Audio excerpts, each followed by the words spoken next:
The following podcast is a Dear Media production. Okay, y'all, we've got some major news to share.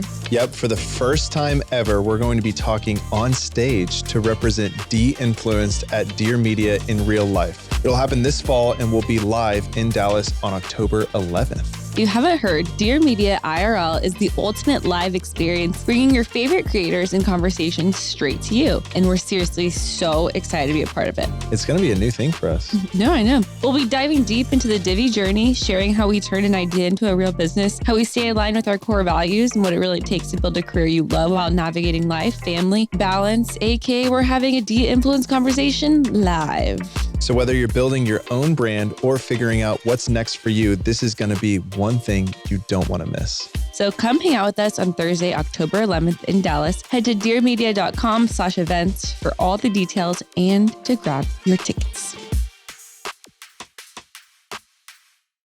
Okay, this is another Jordan episode of De-Influenced. What you guys don't know is every once in a while, I get my own guest, and people love my guests. My guests are hot. They're very unique. They're very rare. I don't think any time ever we've had anyone from Hollywood on this podcast. So why don't you guys introduce yourselves just quickly, say your name, and tell me a little bit about 2521 Entertainment. Well, it's hard to beat hot, unique, and rare, which is you are what you things. just gave me. So maybe just take that. My name is David Hunt, and I'm the co-founder and chief content officer of 2521 Entertainment. And Tyler Zacharia, COO of 2521 Entertainment, live in LA with my 4 kids and wife, and been working in 2521 for the last 3 years. Yep. And I want to specify this on the beginning so people don't drop off. These are the main producers behind the House of David, correct? 2521? Yes, I wouldn't go that far. Okay, what would you say your connection to the House of David was? House of David, we're mainly invested into the company that made it, called the Wonder Project. Okay. And doing a bunch of co-investment stuff with them as well, and production as well. So 2521 Entertainment, explain to us lay people what that is in your eyes, the company. You want to take it? Yeah, just to give you a little bit of background, how old are your kids right now? I have a 3-year-old and a almost 5-year-old. Okay, and so you're 5-month-old. You're about to enter the phase I'm talking about here. From the time your child is 6 to the time they're 18, they will spend about 28,000 hours on screens. Mm-hmm. That's just over a third of their waking life. They'll spend a little less than 16,000 hours in school. They'll spend a little less than 6,000 hours eating, and they'll spend less than 5,000 hours with you. So you're 1/6 of what screens give them. And, screens are telling them stories one way or another all the time. And those stories are having an impact on who they become, what they value, what they don't value. Mm-hmm. And one way or another, this is something that I think is missing from our culture. We are very quick to think about what we put in our kids' mouths, what they eat, as we should be. We're very quick to think about, even more now than used to be, what they're doing physically, exercise. And that's only 2,000 hours, by the way, of exercise they're going to do in that time. But I think there's a hole in the conversation in the sense that we don't talk that much about the stories that are being told. And that's over a third of their waking life. All that time really matters. Stories are vitally important. And so one way or another, you as a parent are responsible for building the cathedrals of your children's imagination. What are you going to put in there? The culture is not giving us much to work with right now in that regard. So we started 2521 as a way to help fix that and to help renew and revitalize a culture that we think is in trouble through the power of mainstream entertainment. Where did the name come from? That's something the founders and I put together, and we kind of, we're kind of holding back on making that public. It's a kind of an inside thing, and so maybe someday we'll let you know. But it's. I was trying to get the breaking news. I know. Hey, I tell you what though, if we do ever say, we'll come on you. Okay, fair. Yeah. And I think to your other question, I'm the business finance guy. Mm-hmm. He's the creative guy. Mm-hmm. So it's a good mixture. But I think what makes 2521 unique in the space compared to some others is we're both a production company where we're buying books, writing scripts, putting together projects, actually producing films, and a finance company as well. We may be financing our own stuff, or we could be stepping in and financing other people's films, other people's companies to support people that are like-minded or support projects that we care about. So it runs along the gamut. So you asked about House of David. Yeah. That was more on the financing side than it Got was it. us being involved in the production. What's the split, producing your own productions or films or short films or TV series versus financing? If like you're 50-50? talking about raw projects or raw films or television in general, it's more on the financing side it. because it takes a lot more work to actually do. We can step into a financing position and leverage all of our time on a project that we're actually making. Right. So it's harder from a volume perspective with the amount of people we have to. But this is an evolving Exactly. thing where we are putting our own projects into production. We've made a film already that's in post-production now in Fortune's Shadow. We've taken bigger steps in movies like Reykjavik and things like that, where we've had more of a role in the producing. And so this is an evolving project for us to have more and more content that we actually come out of in-house. The reason I was excited to talk to you guys is I think that there's I think it's right time for your company to exist, because I think there's a movement, especially amongst parents, of feeling exactly what you said, right? So I think it's an interesting time in Hollywood history. I'm just going to label it Hollywood because that's what people will understand it as, where the business model seems to be changing a lot. The way that we consume it seems to be changing a lot. Theaters going on the decline. We have a Gen Z podcast producer. I don't think she's ever been to a movie theater. But I think the way we consume it, what Netflix is telling us is the top 10. So in some ways it's more controlled than ever of saying, oh, you should like this. There's more content than ever, but everything seems to be shifting. And I think what most American families want is to know that what we're exposing our children to, and probably even ourselves, is not cheesy Christian, is quality, but also has some semblance of values to it. And it feels like I was excited to talk to you guys because it seems like that's the gap you're trying to fill, right? Absolutely. And it's, it is more than just, most parents, myself included early on, you kind of go through this process when you talk about showing something to your children of, is there something negative in it, like bad language, does someone take their clothes off, something like that? And then the second thing is, are they going to like it? And that's basically it. And that's really not enough, again, because of the amount of time that is spent on screens by people, and yourself included. It's not just your kids. I mean, these really, Jesus, most of his preaching was done through stories for a reason. We were built for stories. Stories are equipment for living. They make you who you are in so many ways, and they inform what you believe and what you think. Culturally, they inform what's honored and what's shamed. So who is telling the stories in our culture is largely responsible for what we think is right and wrong in many ways. So they're a vitally important thing. So here's where I want to start. You were I wrote it down, a computer systems engineer. Yes. In Arkansas, and now you're in the movie business. I wouldn't say I was a computer systems engineer. That was my first major. That's what your bio says. I was a computer systems engineering major, and I realized in college that I was spending, now it's with ChatGPT, this is crazy, but at the time you'd spend like 12 hours coding and you'd make a window open up or something like that. That was, your big win. And it was laborious for me. I mean, it was a great time for that major. It was a great career. But then I noticed that while it was hard for me to spend 12 hours at a computer doing that, it was very easy for me to spend 12 hours at a computer editing a project I'd shot or something like that, just as a hobby. I was like, if I'm jumping out of bed to do this, I should be doing this and not that. So I switched over to film. The transition still doesn't compute for me. So were you always interested in film and telling stories? I was, since I was very little. I was attracted to storytelling. I was a kid when we got a camera. I picked up the camera and started shooting home movies, started pulling the kids in, and dressing up in Indiana Jones outfit and jumping off my roof onto a passing car and, all kinds of things like that, almost killing myself many times. And Do you still have these home movies? I have some of them, yes. Funny. Yeah. So I need to get those digitized and up and re-traumatize my mother. But, you don't really, when you're coming from Arkansas, you don't really think of that as something that is a possibility Right. for a career. And so you go in, I was actually eating lunch at a pizza parlor with a friend of mine who was only considering going into computers at the time. And someone behind us stood up and said, "Here's my card. I work for, I think it was JB Hunt or something like that. Call me when you're out of school. We're looking for, And he's like, "I'm not even in that major yet. I'm just talking about it because I don't care. Call me when you're done."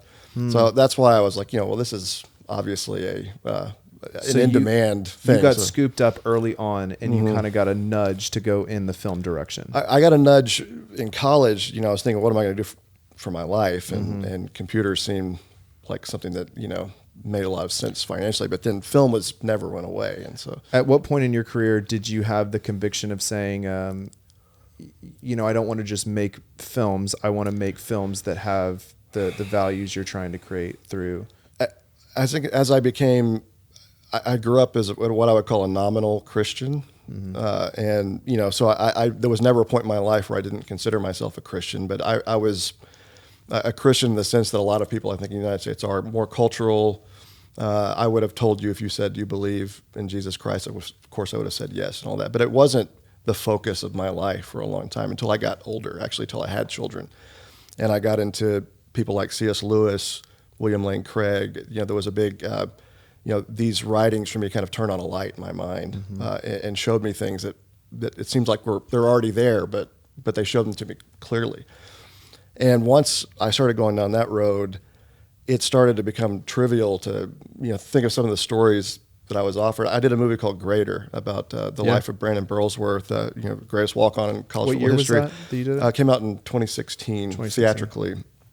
As a follow-up to that, someone, called me and at one point offered me a movie called Call of Booty as a Play on words. Yeah, a parody film. And I was like, "Did you see the movie I just made?"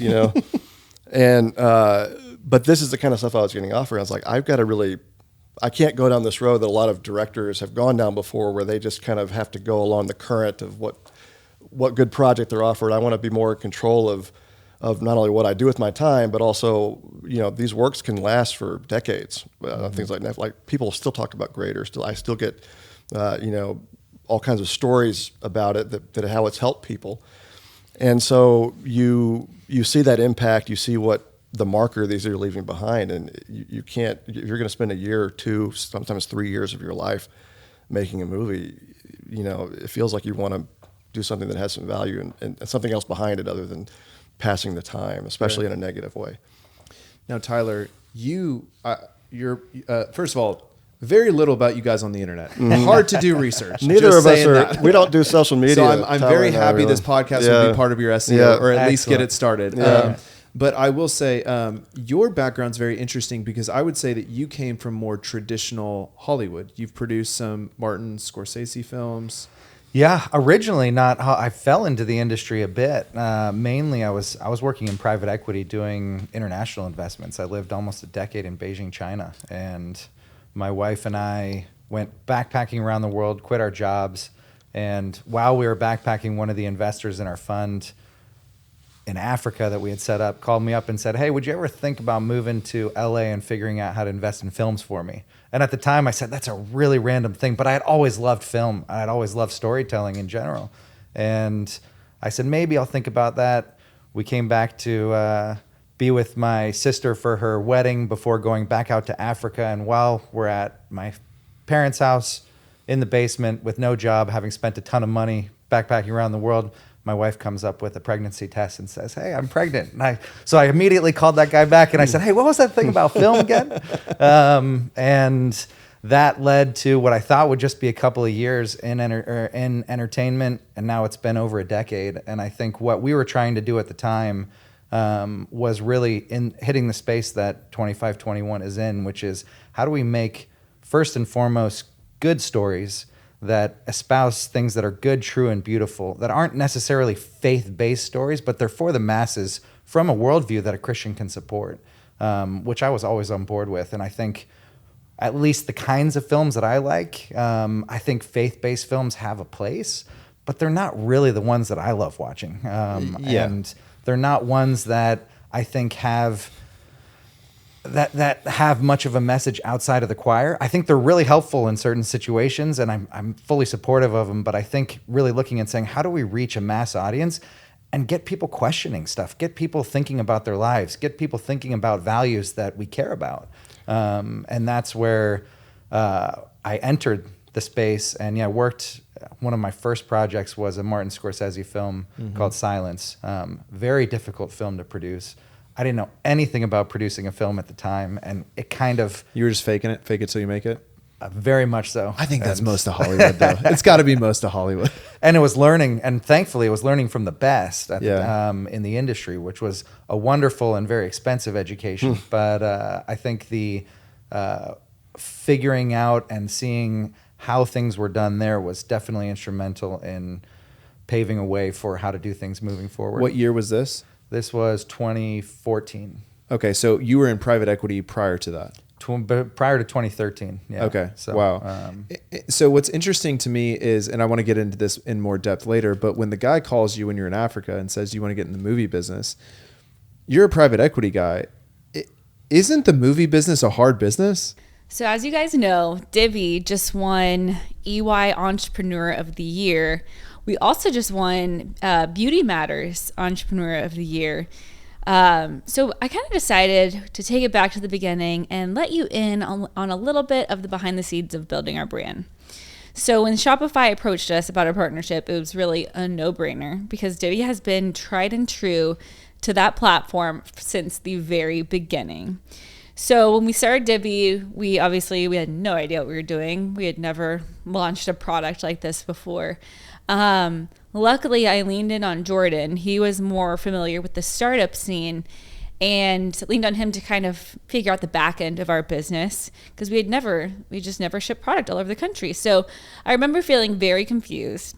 But Jordan, you know him, he does so much research about everything, like even our sheets, even like we got something in the mail the other day and he was like, yeah, I've been reading about this on Reddit. It's like the most random stuff.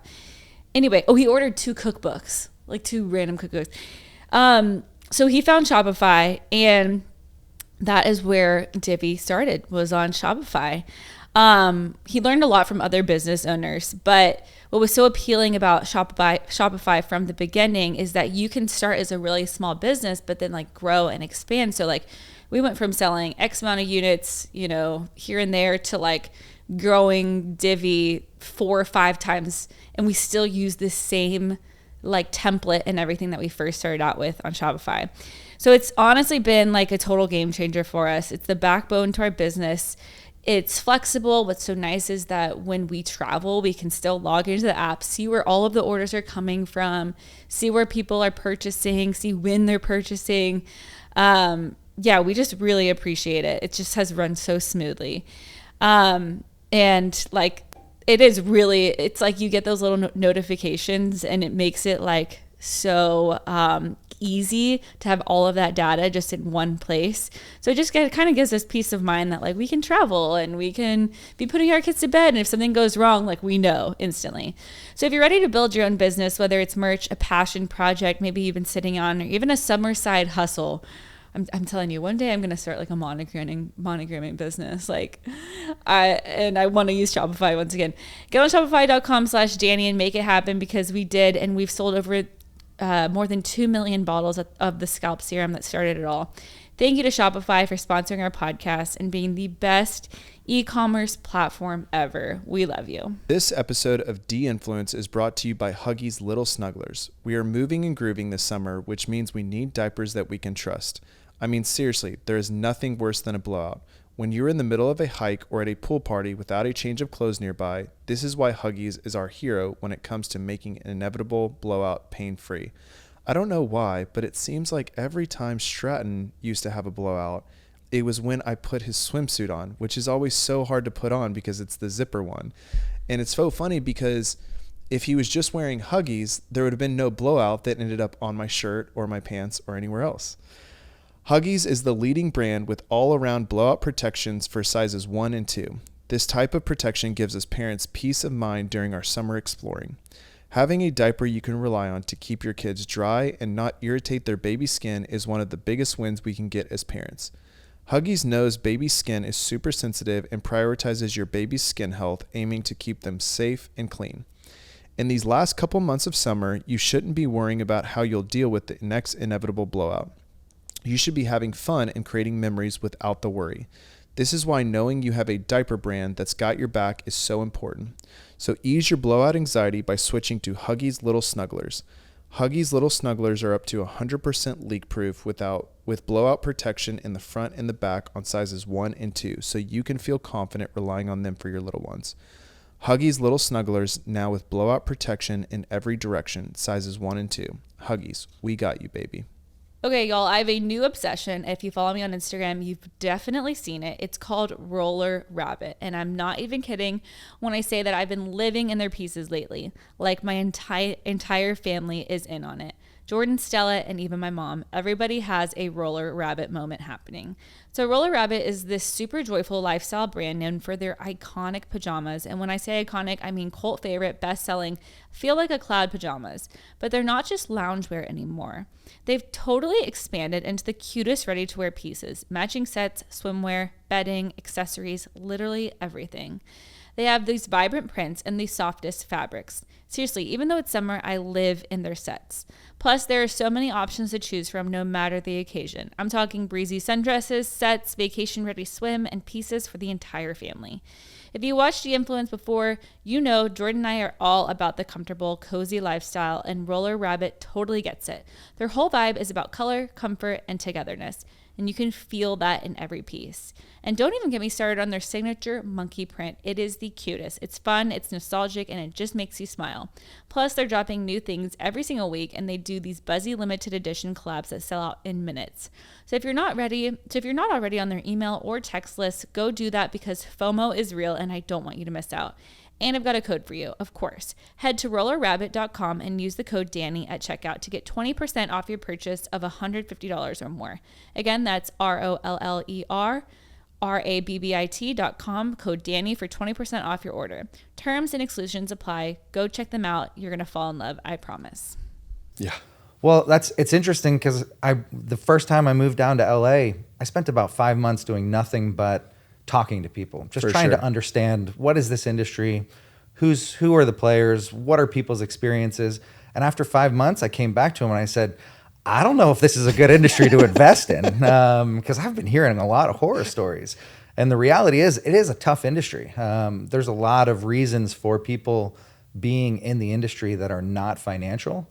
And therefore, the way that the industry is buoyed has some pretty crazy market dynamics that wouldn't fly in any other oil and gas or real estate industry because people aren't attracted to those industries for the same reasons that they are Hollywood. So it creates a really difficult landscape to navigate. And I think that turns off a lot of people. But for me, having come from emerging markets in Mongolia and North Korea and China and Ethiopia, I think I needed all of that experience from these crazy markets to be able to look at Hollywood and say, hey, this is just another place that's kind of crazy and we can figure it out. Did you say North Korea? I did say North Korea. Mm-hmm. Whoa. We did some stuff. Have you in North been? Korea. I did a couple times. So What's it like? interesting place. I mean, that's a bit of a tangent, but it was. I went. I think the last time I was there was 2009, so it was a while ago. That's crazy. You and Dennis Rodman. But it was a fun place to go in your late 20s to just kind of be on the frontier markets. So when you were in coming up in this industry prior to 2521, did you flow through any of the more traditional studios, Warner Brothers? Any of those? We did. Silence was with Paramount. Okay. So it was independently financed and produced, but it was distributed by Paramount. So I'm just trying to understand the picture. So you're working for the investor, and then the investor invests independently funding the Paramount production. And it was actually our production. So Paramount Paramount was the distributor, which is really, Got it. that's what you see as a consumer, is you see the distributor that's right. taking it out to theaters, doing all the marketing, everything else. Sometimes Paramount will, as the studio, make the film themselves. We actually made the film and delivered it to Paramount. So is that how the system works? I think this is interesting to people, is that you can independently finance a film, you can independently produce a film, and then I know that there's like Sundance and there's all these film festivals. Is that when you are trying to sell it to a distributor, which are the names that we know? Paramount, Miramax, all those, right? Yeah, it can be both. I'd say primarily yes. You make a film, it's done, you bring it to a festival that you're looking to sell it to a distributor.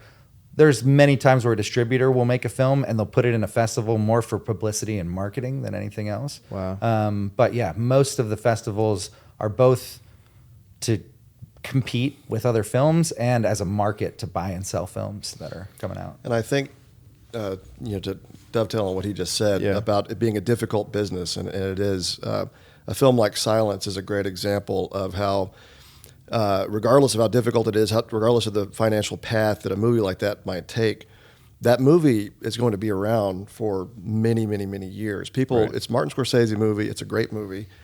It's on my list to show my kids at Family Movie Night pretty soon.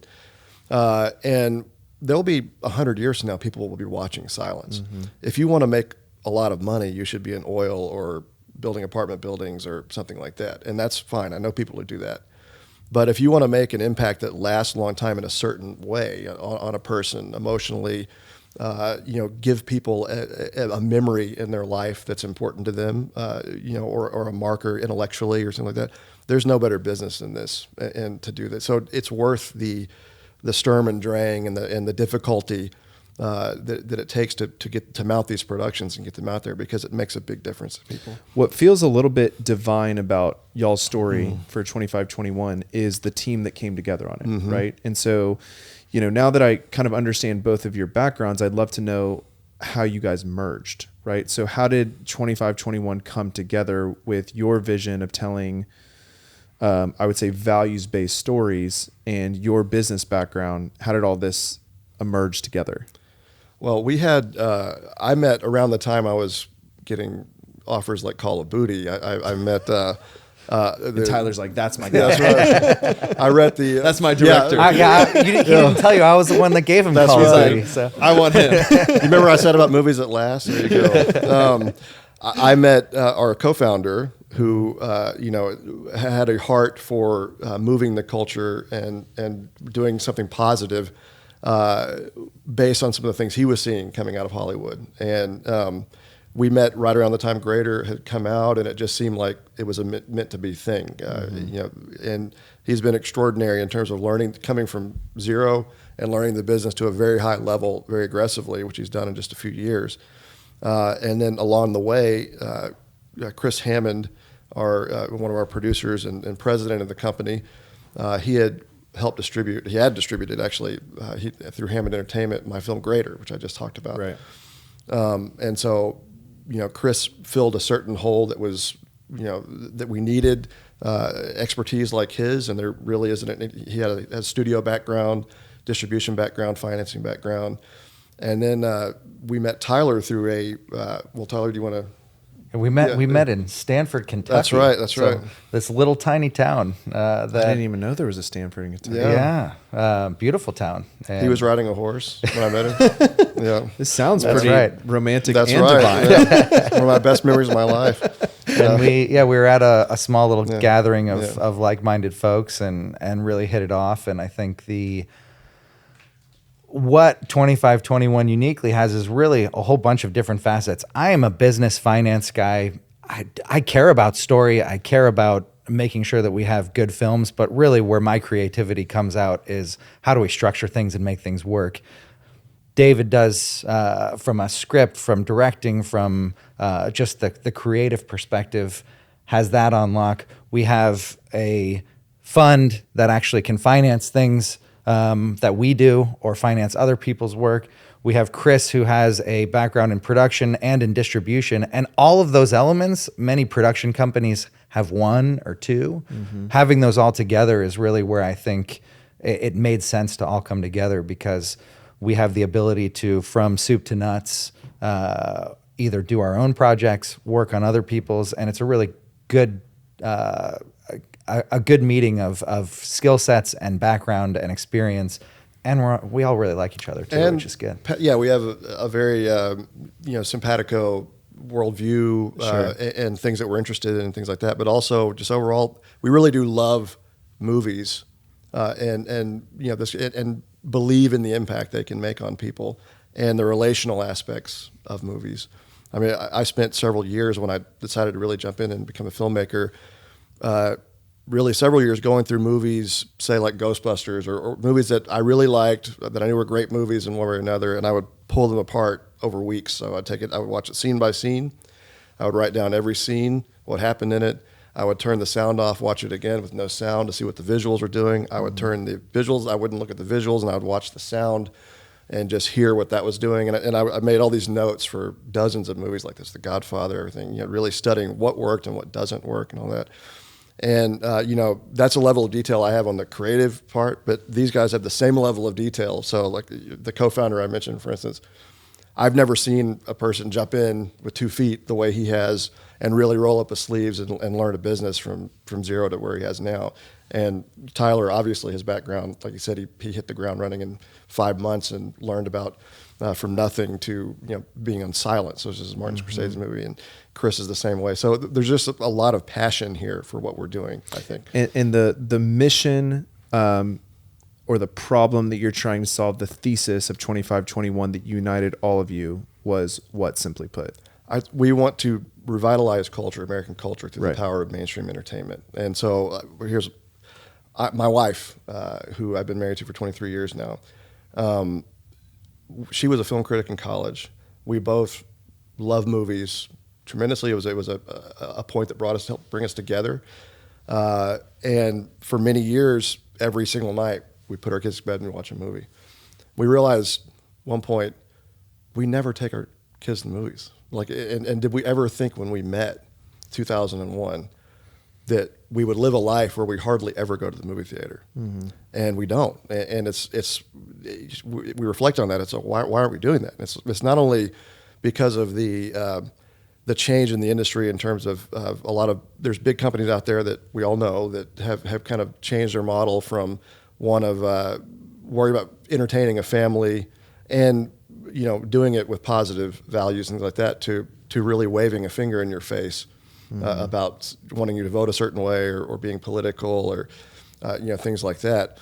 But it wasn't just the sucker punch we were always waiting for. It's also what's out there is just not something that we felt is something worth spending our time on, a lot of times. And so Hollywood used to be the world leader in entertainment, obviously film entertainment, and used to be very good at these mass market, big, great movies. And there's just not quite there anymore. So we want to solve that problem both from a content perspective, but also from a quality perspective of the kind of things, So to give you an example, Lord of the Rings, it's a great movie.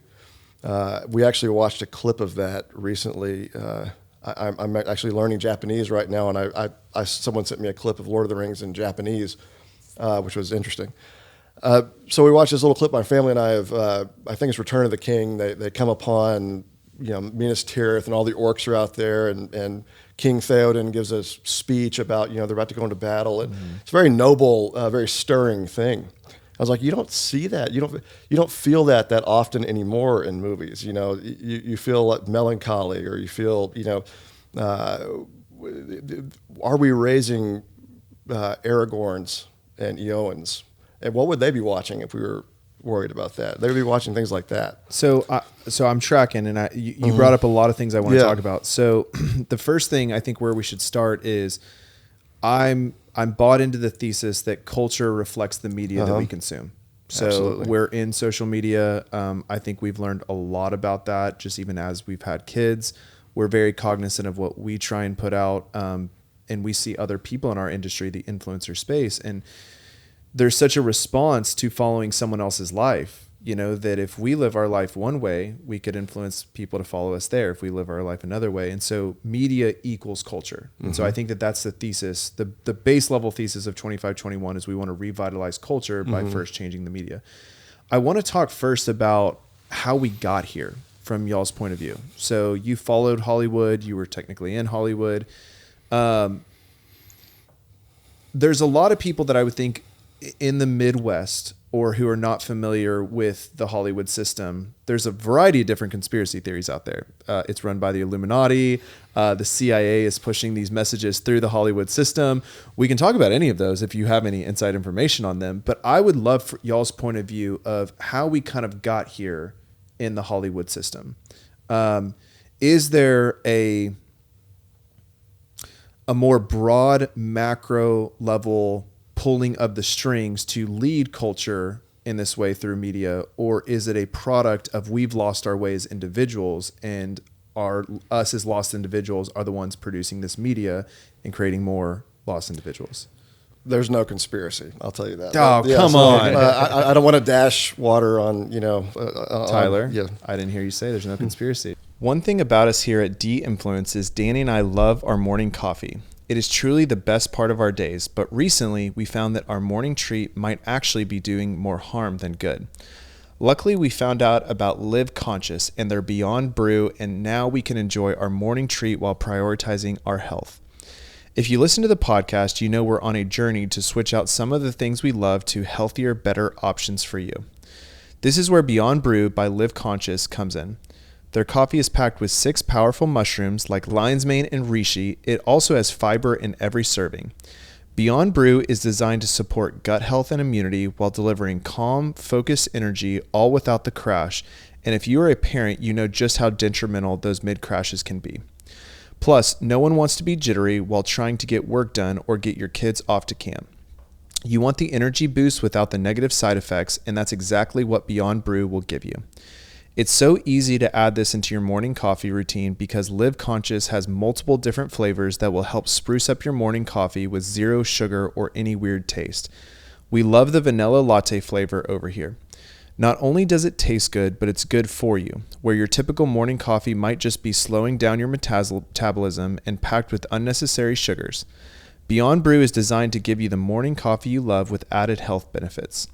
We love Live Conscious because their mission is to create simple, effective wellness solutions that elevate your everyday life, one conscious choice at a time, and that's exactly what we need, being busy parents of 3 and business owners.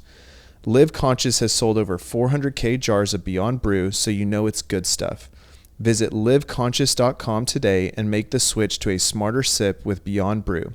Use code Danny to receive 15% off. Okay, it's almost that time of year where kids are heading off to college, and if you've been following me from the very start of my influencer journey, y'all probably remember me from making videos in my dorm room. That time of my life will forever hold a special place in my heart, but you know what won't? The stress of making sure I had everything I needed to go away to college. I mean, seriously, talk about chaotic and expensive.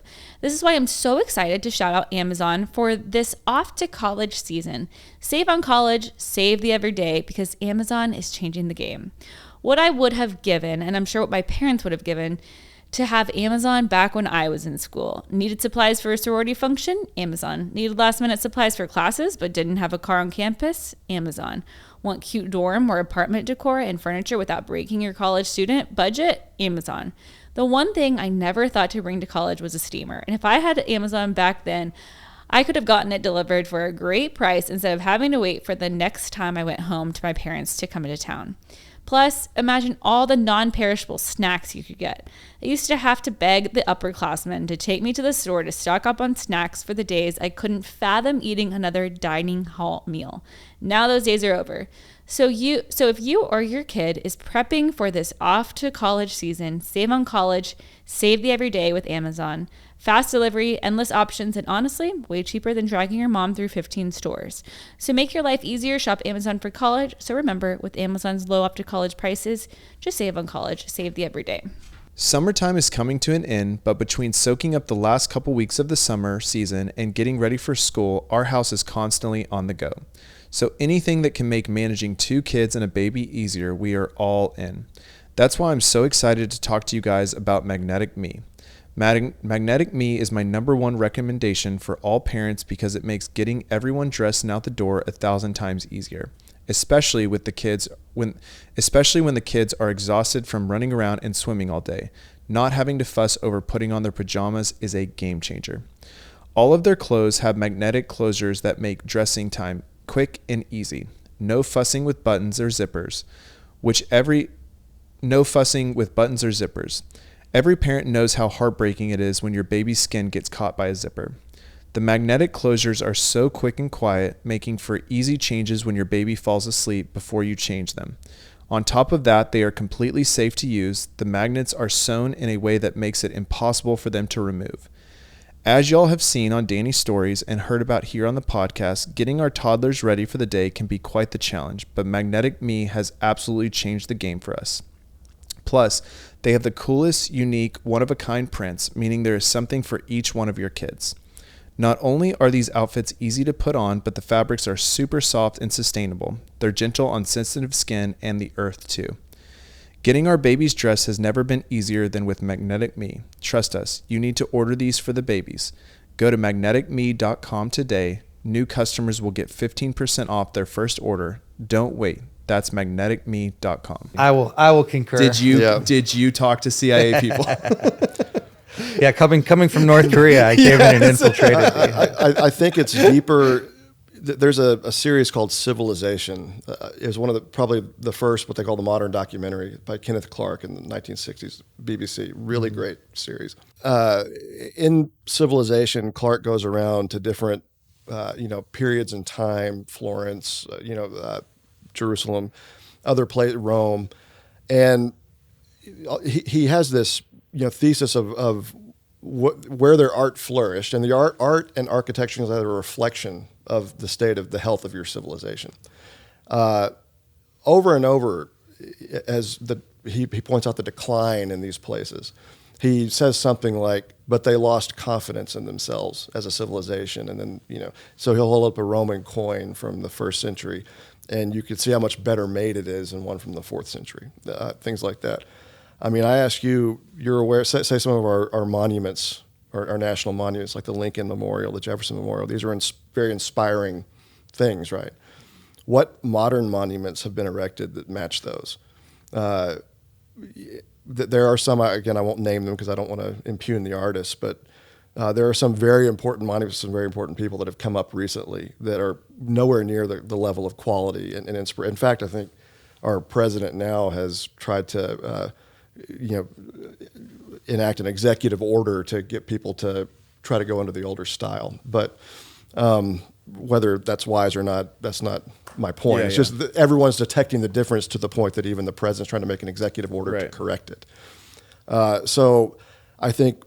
Because the point, sorry to cut you off, the point you're making is that our art reflects kind of the state of our culture. Right. Yes. And I'm not a doom and gloom person. In a lot of ways, we live in a golden age.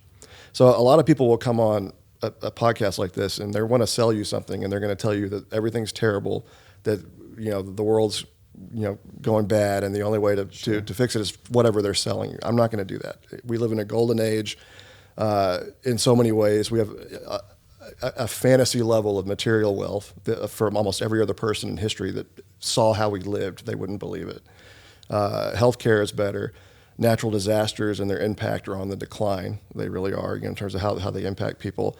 Poverty worldwide has gone down in the last 30 years from about 42% to about 8%. So everything is getting better materially. Mm-hmm. Culturally, we're on a slide. And I think everybody detects it. Everyone feels that. And mentioning one of our projects we're about to do, for instance, Young Washington. When a civilization is the stories they tell themselves. That is what identifies and marks. Entire civilizations are built on that, from ancient Greece through the epics of Homer on. And we had our own American story, our origin story. It's who you are. It's what you mean, where you came from. And when you lose those stories, when you forget who you are, forget the story of who you are as a people, you're not a civilization anymore. You're just a group of people that live inside a border, fighting over politics and fighting over petty things. And so, when a culture loses its cultural memory, civilization loses cultural memory, loses its stories. It's like a person who loses his memory. They fade away. My father recently, I had that happen to him. He just died of Alzheimer's recently, and I saw that fade. Our culture is similar to that. We're forgetting the stories of who we are and where we came from.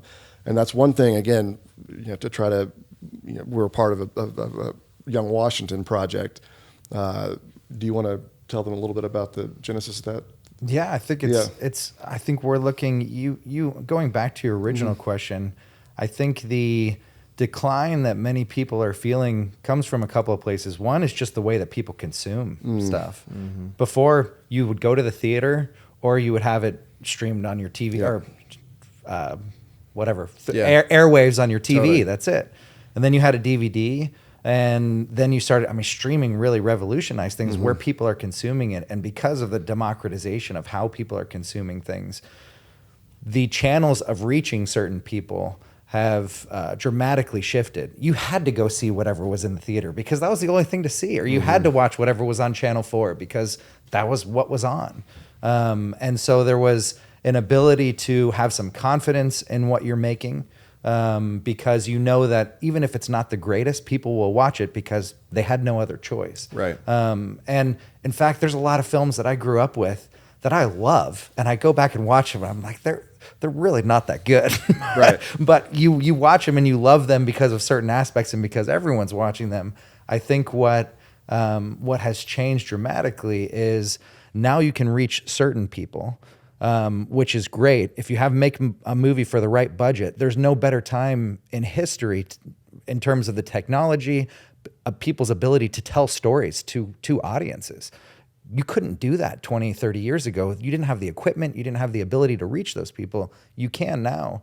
I think the problem is that creates a proliferation of stories and proliferation of films and television shows, and creates a whole lot of inertia when it comes to people's decision-making on what to watch because there's so much out there. And now it's a much more risky place because the audience is not unified. There's all these little segments of audiences, and they're trying to reach all of them. So now from a business perspective, which Hollywood is, they're trying to check boxes of, okay, how do we reach this audience? How do we reach this audience?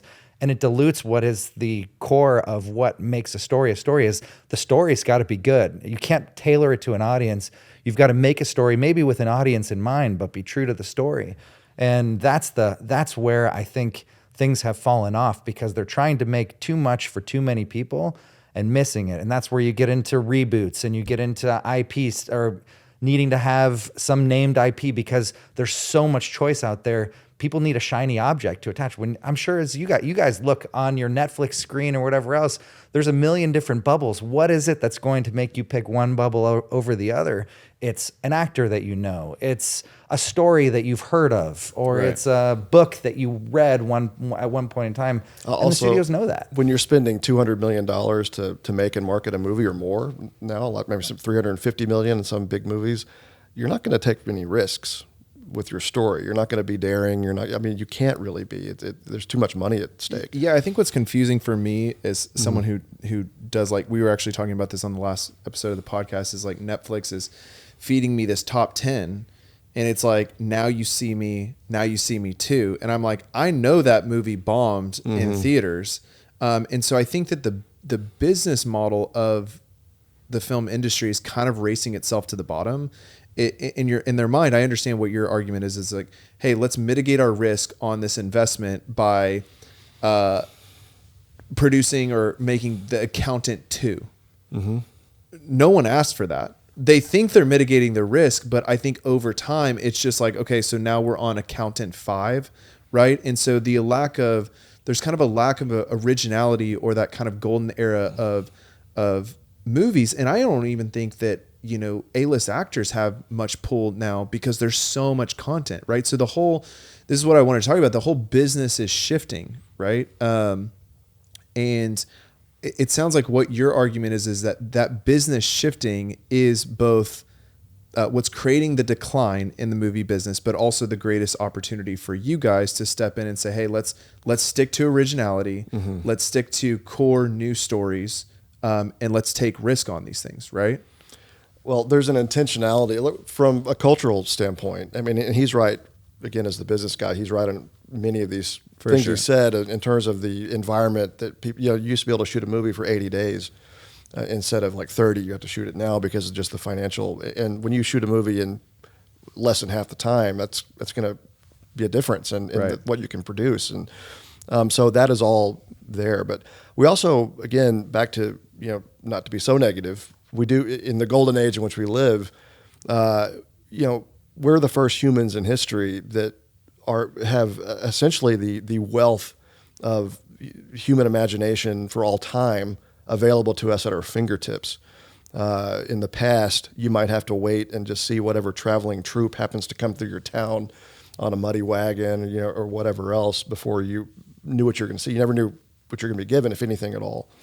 And all of a sudden, we find a situation where you can turn on many different streaming platforms or other things and order up what you want. And it can be the best and greatest things that the best minds, the best artists, the best storytellers have ever done.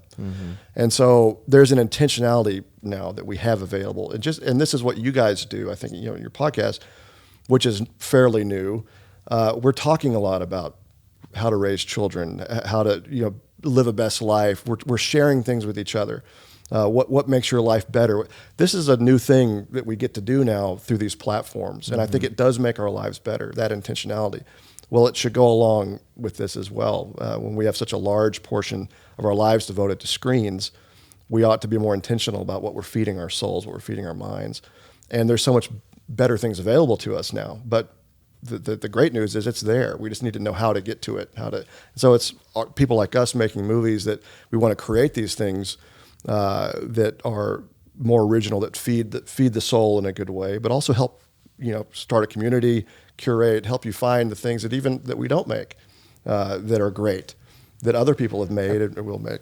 I think it's also a process of getting the message out there that the stories we tell each other really matter. I don't think there is. I would think that as you think about, Jordan, your life and who you are from an identity perspective, there's probably 5 or 6 stories that you have told yourself from experiences that you've had in your life that are like so core to who you are. And when we talk about, if you talk about any world leader, you talk about any movement shaker, anything, they are storytellers first and foremost. We communicate, we learn through stories. And I think that part of the culture has been lost a little. It's just a story. It's just a whatever else. I think that is part of what the decline is that the respect and the awe of what it means to tell stories has died a little bit. And I think if anyone's listening to this, to understand whether it's raising kids, whether it's telling yourself, discovering your own identity, stories matter. And, even from a meta perspective, when we were talking about coming on here, we were talking with with one of our advisors who does a lot of social media stuff, and he said, "Well, think about 5 or 6 stories that you can bring onto here to talk about story, because literally, what matters, no one's going to remember what I say about the dynamics of studios or anything else. If anything, in a week or two, they're going to remember some story that I told. And if you're in a church audience, you're probably just going to remember a story that a pastor told, or you're in some."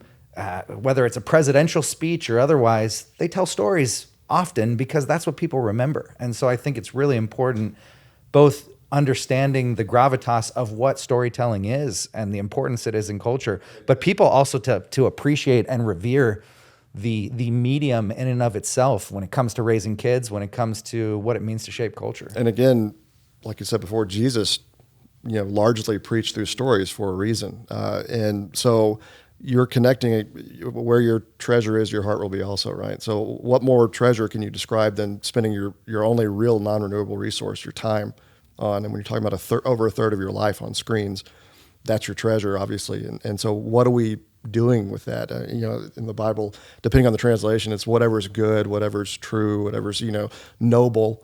Think about these things.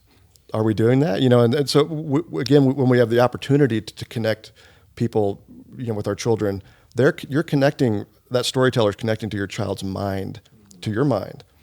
What mind are you connecting with? What mind or what is passing information or about how to live life, about what's important, about what's not important? You do have the opportunity to connect them with minds that you trust, that some of the greatest minds of all time right now. And so, again, there's a problem, but there's also a great opportunity here to be better. And so there's also a great relational aspect to stories. Movies and television, we watch them together. That's a communal experience. Certainly going to a theater is. I mean, you've probably been to a theater and felt an entire audience laughing at the same thing and what that feels like. Can't really get that at home.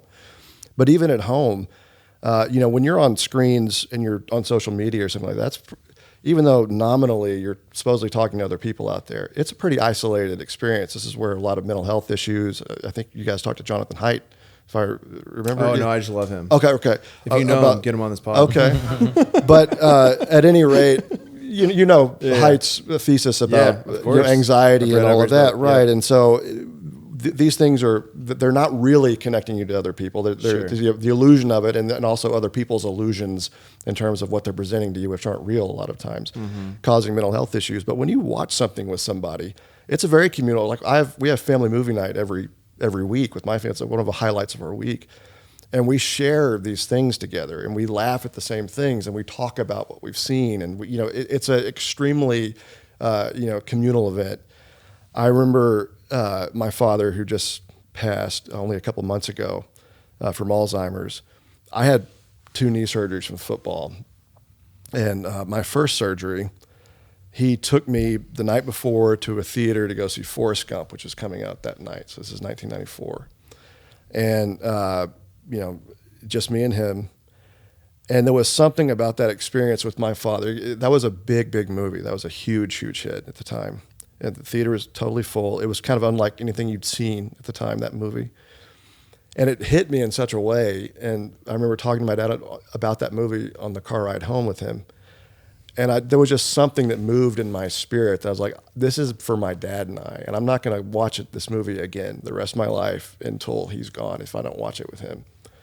And so all of this time passed, and anytime someone was watching Forrest Gump, I wouldn't watch it. I would leave the room, and I can't really explain why. He passed, and I finally showed it to my family for family movie night. Saw it for the second time in my life. And, I remember that so well. If we hadn't gone to the movies that night together, whatever happened that day before my surgery would have just been chewed up in the blur of days that gone by. I wouldn't have remembered it at all, most likely. Now I have that memory of going to something and sharing something with my dad. Yeah, this is what movies do, and all of us have stories like that.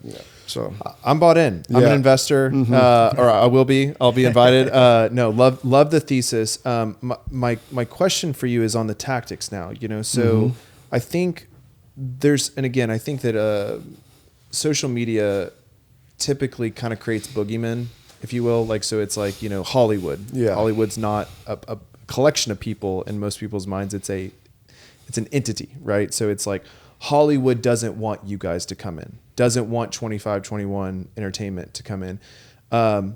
Bought into the thesis that to change culture, you change the media. Have you guys experienced any, is it tailwinds or headwinds? Headwinds going into the studio system of people not wanting these stories to be told? I'll dispel a little bit of that conspiracy theory in that I think the studio Hollywood, whatever you want to call Hollywood, quote unquote, they're made up of people that want to make money, and they don't care what gets made.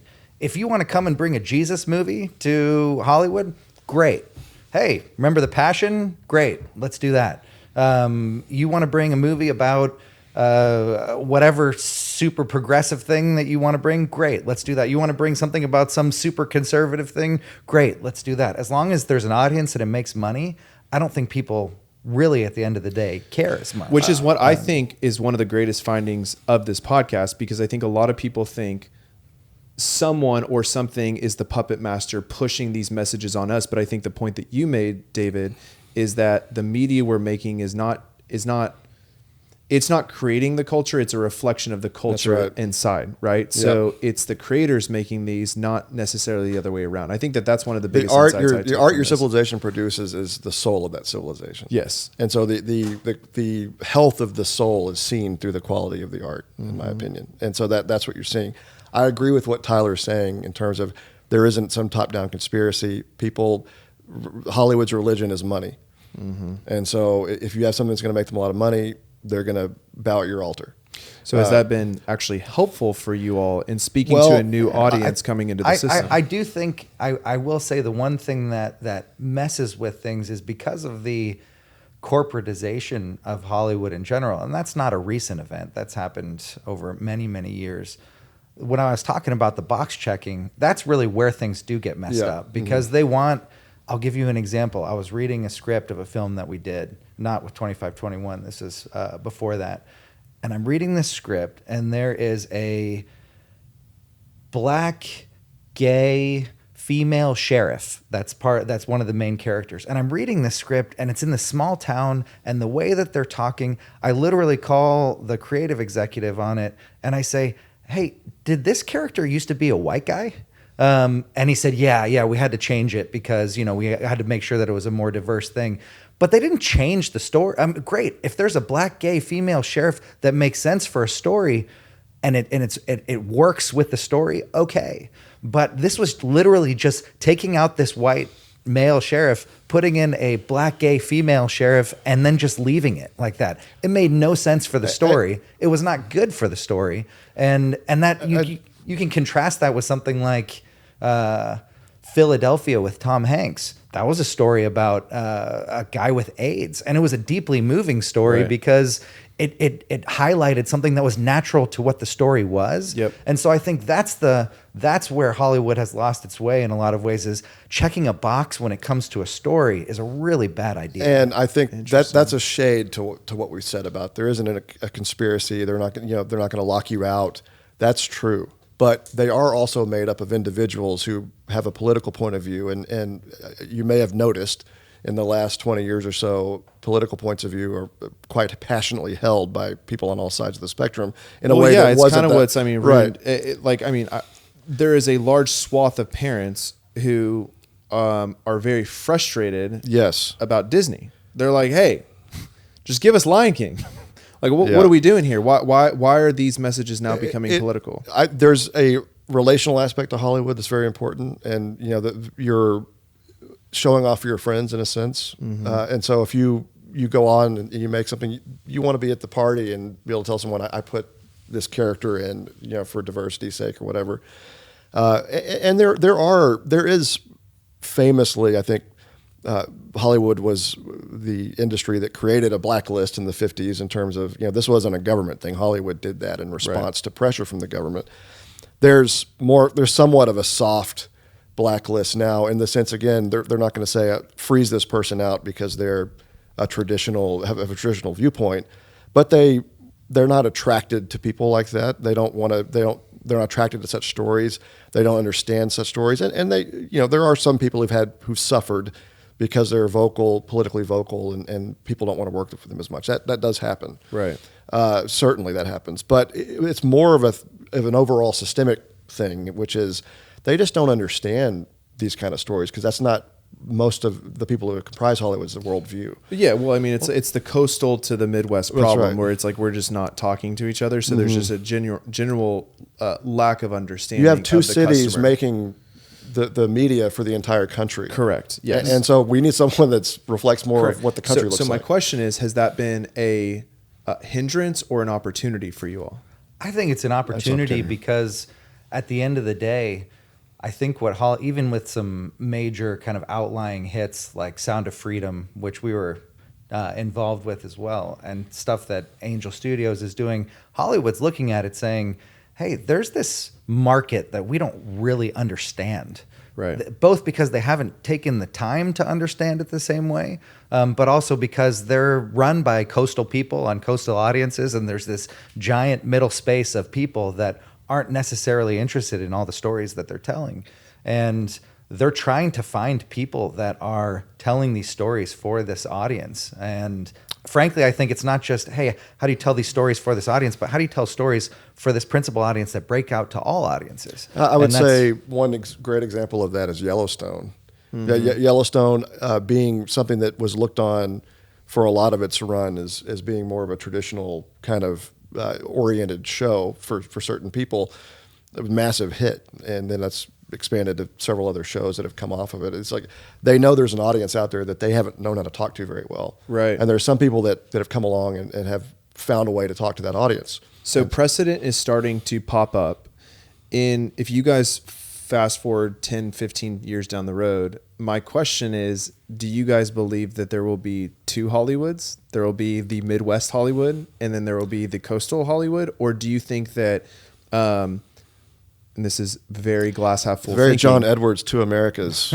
This is very glass half full thinking. Or by the coastal Hollywood understanding that there's a large swath of America that wants to be spoken to and wants media created to them, that we will see one Hollywood that is just better at creating media that brings us together versus dividing? I think, although this is something I, for many years, hoped that we could avoid, which was a split like this, and I still do, because I don't think that's good for the country. I think an artistic conversation is good for people, meaning it's never good to live in a bubble. Like, you want people pushing back on you about things that you believe, just like I do. It's never good for everyone to agree with everything you say, right? For sure. And so a great example of that would be High Noon, which we have an involvement in as a potential project as well, an old classic Western.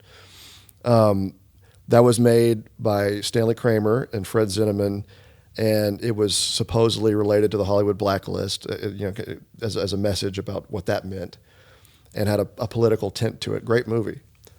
A fantastic movie. But John Wayne and Howard Hawks, who's a great director, directed Wayne in many movies, they hated High Noon. And in fact, were very critical of it. And then they made Rio Bravo, 1959, in response to High Noon. Well, guess what? Rio Bravo is a great movie too. So now, because of that artistic conversation, you got High Noon and you got Rio Bravo, two great movies by great artists in response to each other in the culture. That's a healthy culture. And Hollywood used to be much more ideologically balanced like that.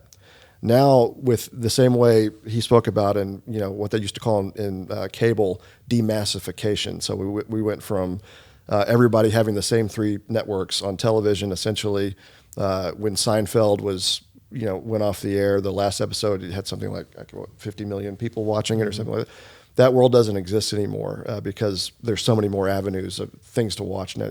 So many more channels to get your attention.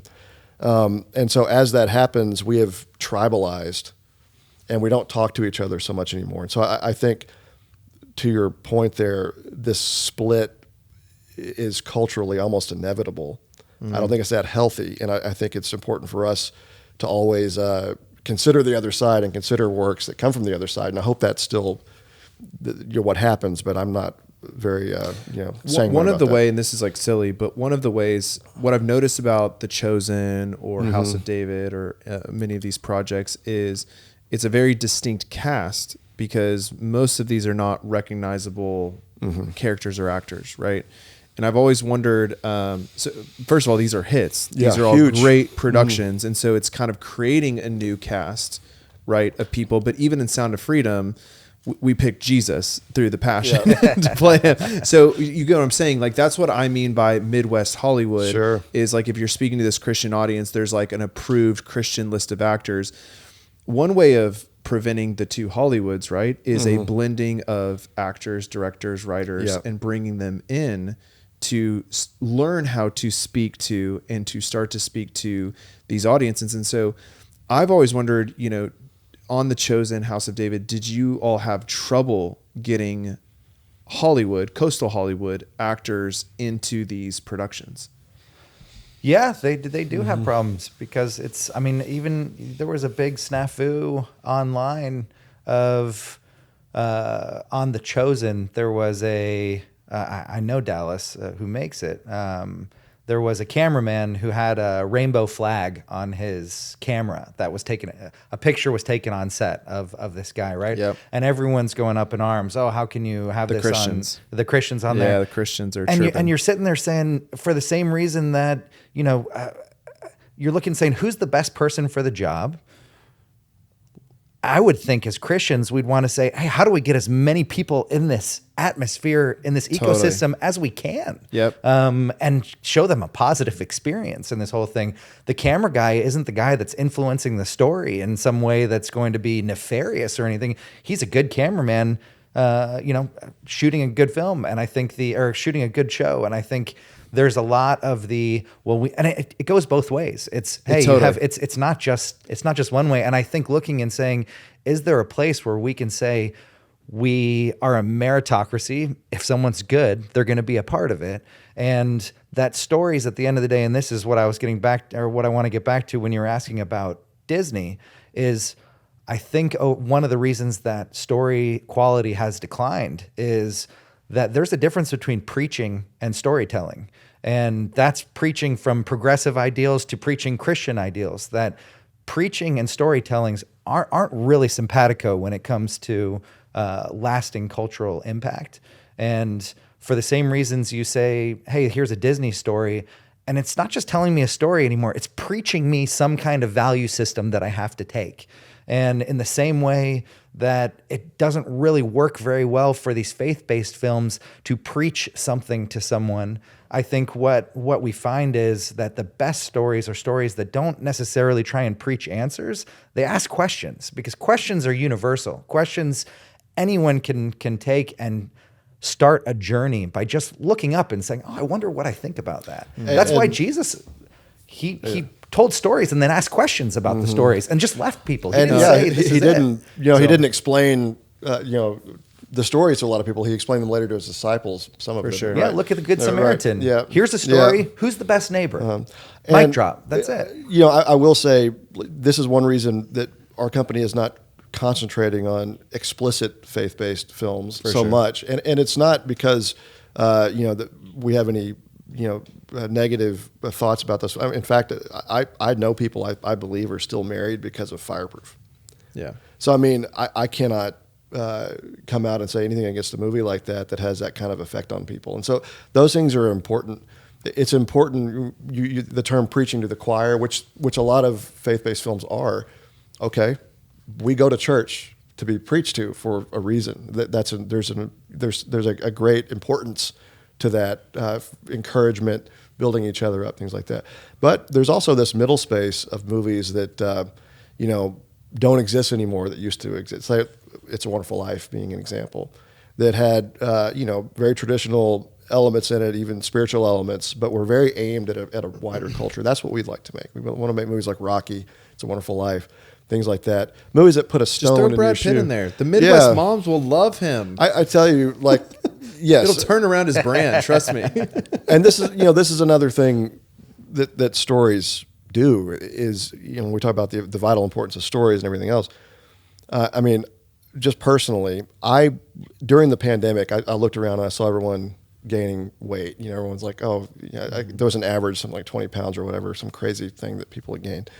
I started losing weight, and I ended up losing 140 pounds. Congrats. Yeah, and so and I've kept it off and everything. Well, guess what helped me do that? I mean, really, obviously prayer, encouragement from my wife. Rocky III. Yeah.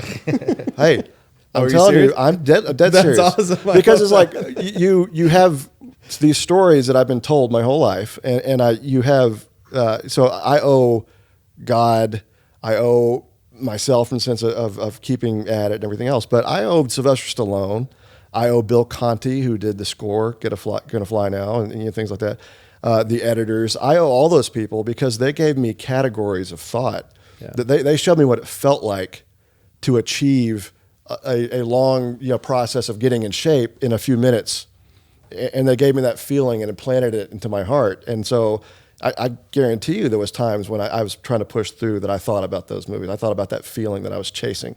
And I bet Sylvester Stallone has melted more pounds off of people, in the years since that movie than any other person involved in fitness because of the impact of that. That's story on culture. And, so that's a direct impact on me. And there's many other, examples, I'm sure, in your own life and stuff where stories affected you that way. And you can have a message preached about no greater love than this, than that who lays down his life. Yep. Or you can watch Braveheart. And Yep. both are important, but you can look and say, you can either sit there and say from a worldview perspective, from a Christian, well, Braveheart has topless nudity in it and it has some graphic violence. Yes, it does. Is it relevant to the story? Yes. And it's not gratuitous in nature. And the impact that watching Braveheart, which everyone is going to watch, even someone that's, very church going, whatever, is going to watch that anyway, is looking and saying, how do we actually tell each other stories that actually preach the values and the worldview that we're looking for? I hope that Dallas Jenkins and 2521 Entertainment can ignore that class of Christians that are calling out the guy with the rainbow flag on his, if he's a good cinematographer, let him play. We see this in social media a lot. We always say that we're so glad that, we are influencers that are Christians, but we are so glad that we didn't get lumped into those Christian influencer buckets, because their hate is next level. They just can't do anything because there's a class of Christians that basically expect perfection. Yeah. And they will criticize anything that is not perfection when that's not real life, right? So it's the same class of Christian that says, 2521 Entertainment, how dare you show a shoulder from a spaghetti strap or something like that. I hope that can be all ignored, because I think the greater good is the blending of the Hollywood system into good quality content that speaks to the entire country, not just the coast. There is a strain of people that has a pretty narrow view on what counts as entertainment that feeds your soul, and it might be, again, any variation and any move off the reservation at all, counts as a strike. And actually, there's only one strike and you're out. There's not three even. For sure. And so this is not our view. I think you're talking to a wider culture. And I also think, that when we say the things we're saying, we're not only making films for, that you can sit a 7-year-old in front. We're also making films you cannot sit your 7-year-old in front of and watch, in the sense that it's probably going to be above their level. Yep. We're making a couple of those right now, probably, and that's fine. We want to make movies, again, for all ages, and then trust the parents to have a good head on their shoulders about what is appropriate. Sure. But a 30-year-old needs to be fed just like a 7-year-old does, so, and you see certain things in films. Not every film has to have, a gospel moment or, all of that. And some films can have, like Braveheart. Again, that's a film that had another dramatic effect on me growing up that he mentioned, and I'm sure many people, and it did have those elements in there. But it was also true to the story. It was true. It wasn't gratuitous. And, well, there's some violence in there. Mel is pretty, hardcore on that. But again, fantastic movie. I will say too, Apocalypto, a very extremely violent movie. One of the great movies ever that Mel Gibson directed as well. So, but these are movies steeped in a worldview that is very much different than a normal Hollywood experience, and has a lot of value to it, despite there's tough elements in life. For sure. You read the Bible, there's all kinds of stuff in there that's difficult. So. Well, we'll sort of wrap. I want to leave you guys with just some encouragement, and then I want to do a rapid fire set of questions, and then we'll end.